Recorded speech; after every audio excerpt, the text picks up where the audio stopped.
Hello beer fans and homebrewers, Ashley here from Sexton-Brewing.com, and I am here with another homebrew tonight. Tonight we are looking at the latest edition from my Inventa series. This is Inventa-Idaho 7. This is an American style IPA.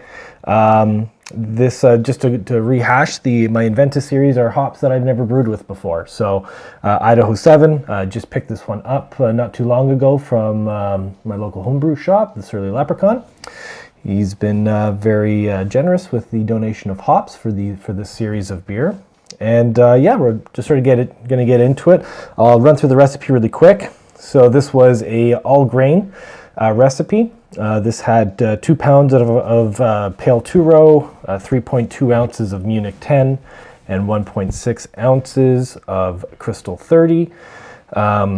For my hops, I used Magnum for bittering, and then all subsequent additions were Idaho 7. This also had a dry hop addition as well. Entire recipe, hop addition, mash schedule, all that jazz will be, well, you can find it on my website. The link's going to be down in the description down below. So head on out over there if you want to duplicate the recipe or be inspired. I don't know, whatever people do with those recipes.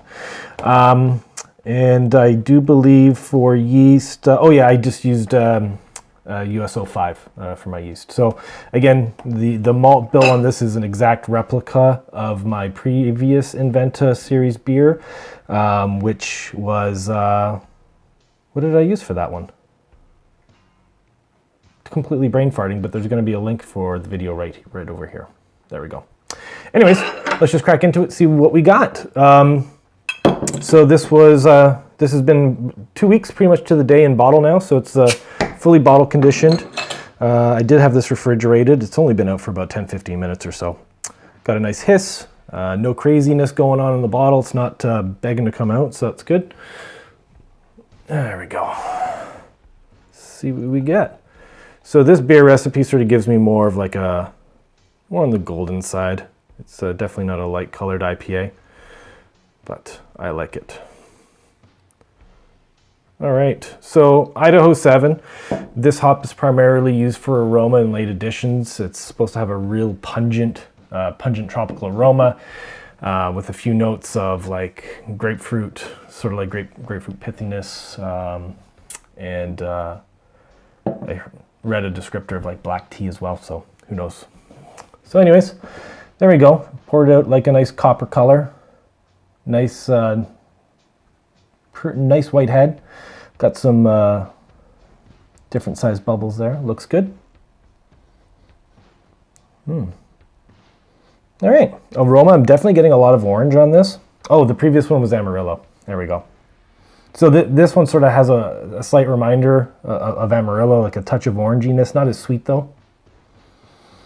Getting a little bit of a grapefruit pith to it. I'm not getting like real tropical notes from it, but it does have a pungent, like a dankness to it for sure. Smells inviting. Anyways. Cheers.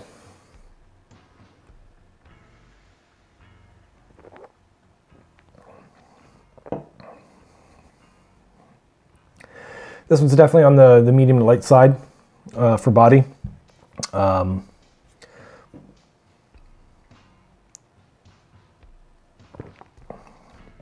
Carbonation's good. I got that spot on, so that's good. Getting a real punchy bitterness on the front. I wouldn't say it's overly aggressive, but I definitely wouldn't be using Idaho 7 for bittering additions. Let's just say that. Getting a little bit of that dankness.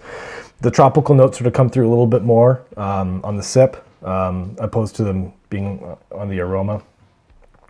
There's a little bit more of a pine note to this as well, like a little dank, dirty, piney type of flavor.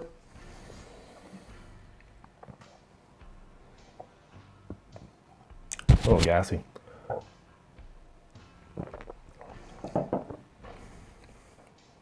Drinks really well.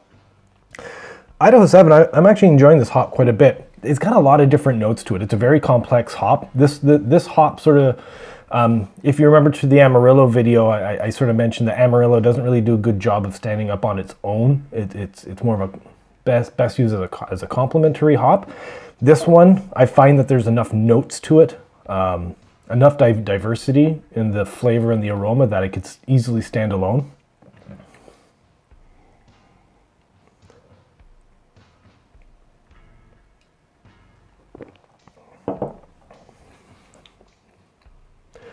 Yeah, so sum it up, getting a little bit of dankness, a little bit of pine, definitely get some orange in there, getting some grapefruit. I'm not getting a lot of like super tropical notes to it, but overall, I enjoy that. The Idaho 7, I enjoy that hop quite a bit.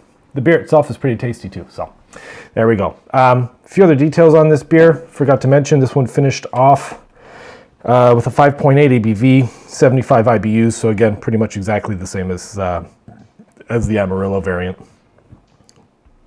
Ooh, getting really burpy on this one. So yeah, Idaho 7. It's a real complex hop. If you're really into simple recipes, and you don't want to really think about too much about mixing up all the different hops and stuff that complements each other, that complement and go well together, I think Idaho 7 would be a pretty nice hop to use for a very simple recipe. Yeah, there we go. I enjoy that one. I'm glad I have a few more. So anyways, again, all my recipe, all the information you can find on my website, sexton-brewing.com. If you like the video, please subscribe, give it a thumbs up, tell your friends, I don't know. And yeah, until next one. Oh, I forgot to mention, on my other video, you can find a link somewhere around here, I threw out a vote to see which hop was going to be the next one used.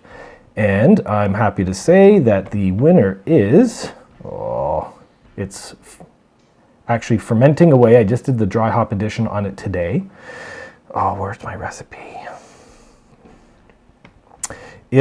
The winner was Polaris. So excited to see what that one comes out like. That one, talk about pungent. That one has a pungent aroma to it. So we'll see the video on that one probably within the next 3 weeks or so. So anyways, have yourselves a good night, and we'll see you next time. Cheers.